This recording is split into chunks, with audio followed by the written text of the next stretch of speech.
This looks like a border, but it's not, because Lebanon and Israel never agreed on one. This is the so-called Blue Line, and seen to a decades-long conflict.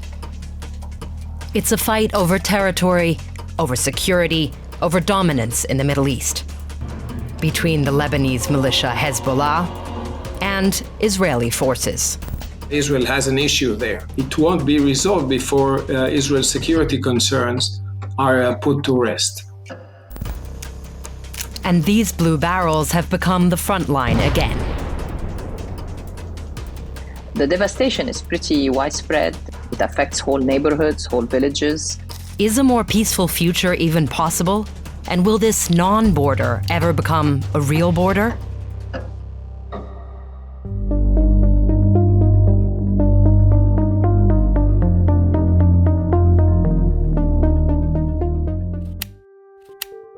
This is how you'd be welcomed if you could get to the Blue Line. But no one is allowed to cross it. It's monitored by 10,000 UN peacekeepers. The Blue Line runs from the Mediterranean Sea to the east, separating Israel from Lebanon, and north of the Golan Heights, which are Syrian but occupied by Israel, over roughly 120 kilometers. You already know it's not an official international border, but what is it then? Well, it was created by the United Nations in the year 2000. It was meant as a withdrawal line for Israeli forces when Israel left southern Lebanon after a long occupation. You'll hear about that a bit later. 272 UN blue barrels serve as markers to make sure all sides respect the line, which, spoiler, doesn't really work.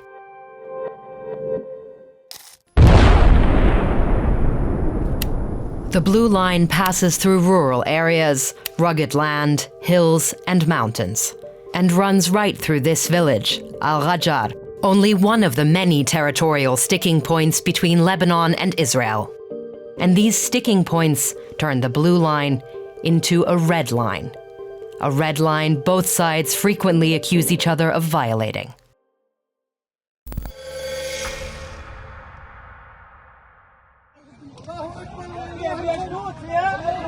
It was an event well south of the Blue Line that has had a direct effect on its fate more recently. On October 7th, 2023, Palestinian Islamist group Hamas launched a terror attack on Israel. Hamas is considered a terrorist organization by the US, the EU, and other countries.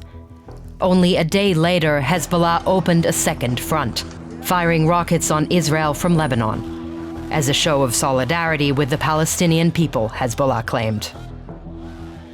Hezbollah's offensive put Israel in a very tough situation. This is Asaf Orion, a retired brigadier general in the Israeli army. Orion is now working at the Institute for National Security Studies in Tel Aviv, which reflects the Israeli government's position. Israel had to change the situation, the imminent threat on its border. So from October 2023 on, things escalated, with more strikes from Hezbollah and strikes by the IDF, the Israeli Defense Forces. In Lebanon, Israel killed more than 2,500 people and forced 600,000 people to flee their homes.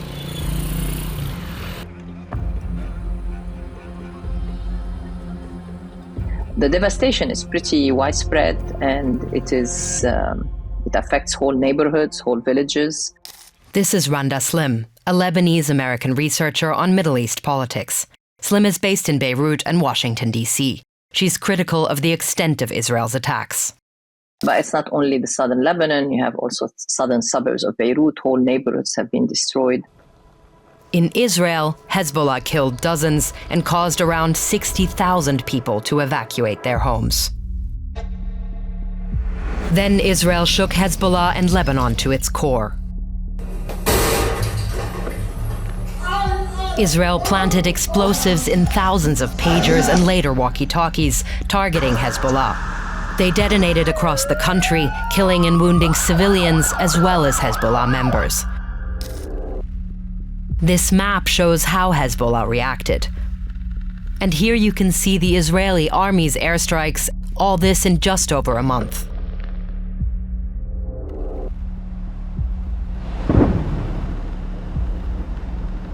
Israel killed many of Hezbollah's top leaders, including their chief Hassan Nasrallah, one of the most influential figures in the Middle East. Hezbollah has been decimated. I mean, its military command has been pretty much wiped out. Its political leadership has been pretty much wiped out. So here's where we're at right now. It looks like the blue barrels are, just blue metal cans without much meaning. But there actually might still be hope for the blue line. A ceasefire accepted by Israel and Hezbollah brought some relief to the people in this region. But things remain fragile, because the past looms large here.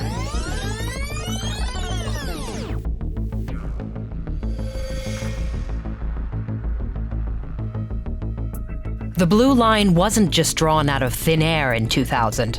It actually has a long history. The UN pieced it together from various historical documents. After World War I, these territories came under British and French control.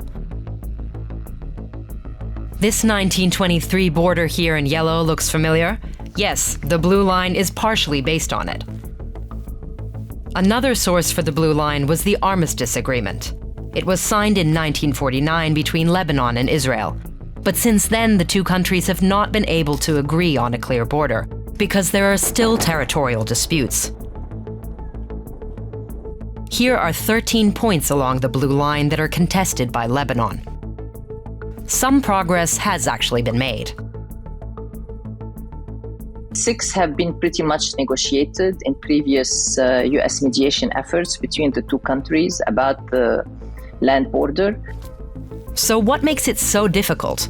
Well, things get more complicated when we're looking at the border triangle between Israel, Lebanon, and Syria.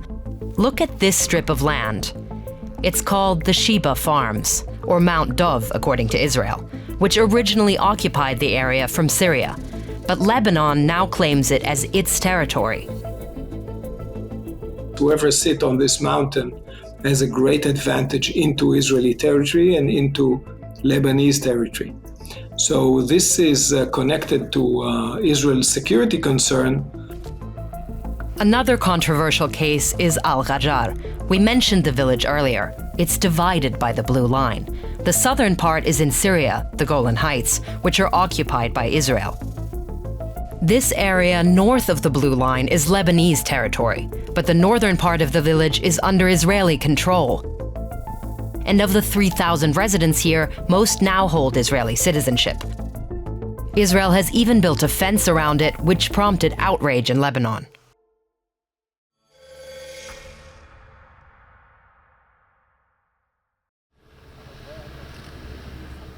Over the years, Israel also built fences and walls elsewhere along the blue line.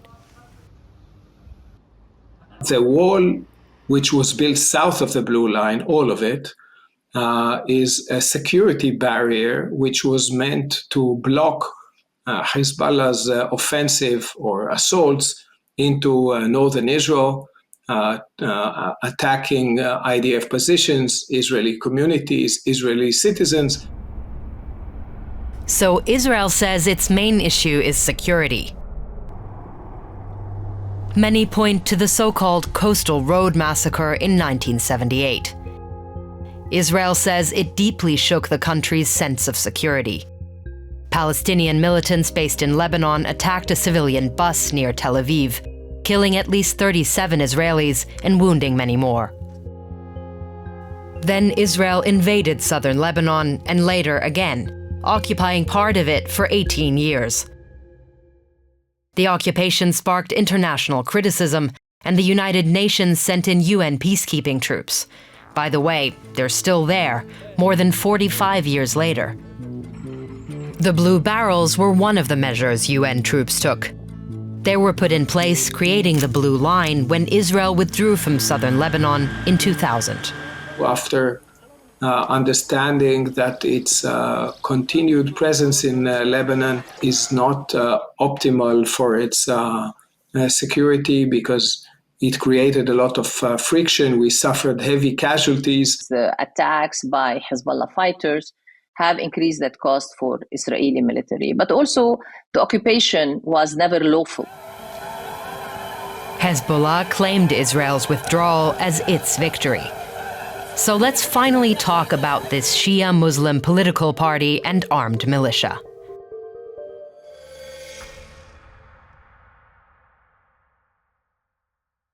For a long time, Hezbollah was considered the most heavily armed non-state actor in the world.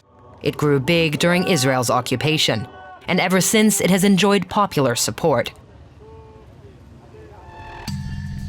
Especially in southern Lebanon, where many Shia Muslims live. In Lebanon, they've often felt marginalized. For decades, Hezbollah has provided them with social services, healthcare, and schools, so they basically built parallel structures in a weak Lebanese state. But people in Lebanon are also deeply divided over Hezbollah.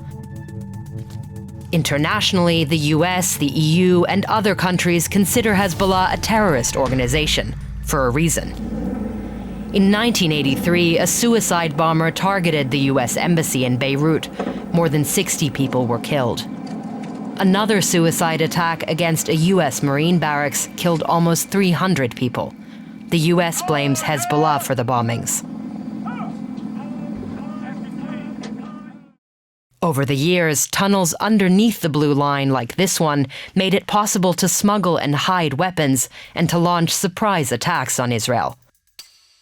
One of the most significant surprise attacks by Hezbollah triggered the 2006 Lebanon War. So, more deaths, more suffering, more destruction on both sides of the Blue Line. At the end of that war, a UN-brokered ceasefire put the Blue Line back into focus. This area between the Litani River and the withdrawal line was supposed to become a buffer zone, a zone where only UN and Lebanese armed forces would be allowed to carry weapons, not Hezbollah, not the Israeli army. So why wasn't this the time to establish a real border between Israel and Lebanon? As long as Lebanon is used as a platform to attack Israel, Israel has an issue there. And it won't be resolved before Israel's security concerns are put to rest. It's because there is no formal relations between Lebanon and Israel. Hezbollah has always wanted to keep that land border unmarked, partly to keep claiming the resistance narrative. And Hezbollah did use the coming years of relative calm to muscle up. Assisted by a powerful ally in the region, which happens to be Israel's sworn enemy.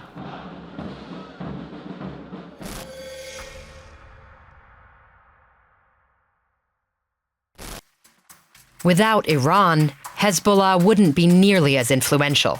The Islamic Republic of Iran has supplied the Lebanese militia with equipment, training, and funding.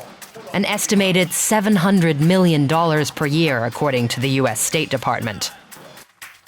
But why does the Iranian regime support Hezbollah?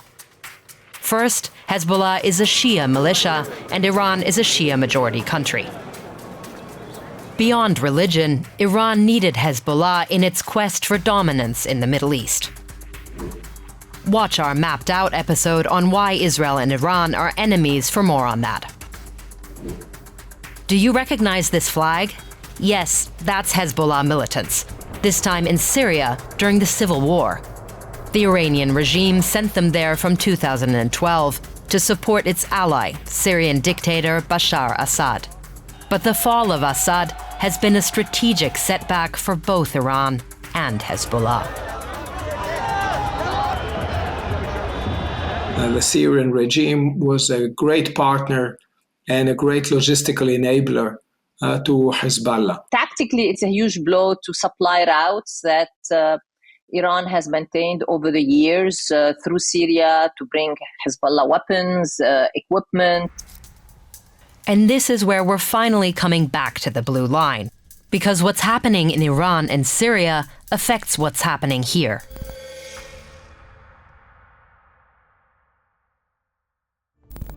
So where are we at? Could the blue line ever become a real border? I think there is now an opportunity for the land border demarcation to proceed. Why? Because Lebanon and Israel agreed on a maritime border in 2022. And because the November 2024 ceasefire has brought the blue barrels back into play. It's not going to lead to peace between Lebanon and Israel, but at least it solves one question or one source of conflict between Lebanon and Israel, which is the border. The final border between Israel and Lebanon should be agreed through discussions, and the best context for that would be a peace process, which we don't have right now. But with all that's happening in Syria and throughout the Middle East, there could be momentum for change, also for the blue line.